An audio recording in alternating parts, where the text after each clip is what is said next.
जब हम दिल्ली का इतिहास पढ़ते हैं आधुनिक भारत में, तो दिल्ली भारत की राजधानी बनी कब, ये एक महत्वपूर्ण विषय है।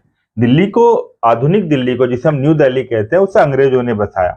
अंग्रेजों ने बहुत प्लानिंग से दिल्ली को डेवलप किया।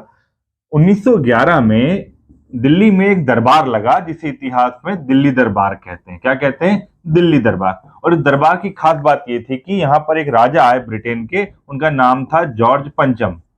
जॉर्ज पंचम ने ये घोषणा की उस समय के व्यवस्था को देखते हुए, उस समय की परिस्थिति को देखते हुए, कि अब राजधानी रहेगी दिल्ली। पहले क्या थी राजधानी?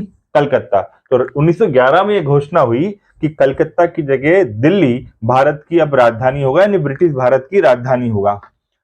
कलकत्ता से दिल्ली शिफ्ट करने के कारण क्या थे? पहला कारण था कि दिल्ली जो है वो भारत के केंद्र में मौजूद था।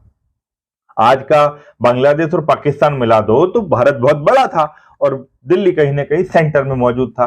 दूसरा कारण था कि दिल्ली जो है वो पहले मुगलों की राजधानी रहा था, यानी सांकेतिक रूप से दिल्ली सत्ता का केंद्र बिंदु हमेशा से भारत में मौजूद रहा है पिछले 1000 साल में। इसलिए भी दिल्ली को राजधानी बनाया गया। और मुसलमानों को खुश करने के लिए, क्योंकि बंगाल विभाजन रद्द कर दिया गया 1911 में, अब बंगाल विभाजन रद्द हुआ तो कहीं ना कहीं मुसलमानों को थोड़ा तो कुछ न कुछ लॉलीपॉप देना था। तो उन्होंने क्या किया, अंग्रेजों ने गेम खेला। उन्होंने कहा दिल्ली देखो, दिल्ली तुम्हारी मुसलमानों की राजधानी रहा है ना, चलो फिर से इसको हिंदुस्तान की राजधानी बना देते हैं।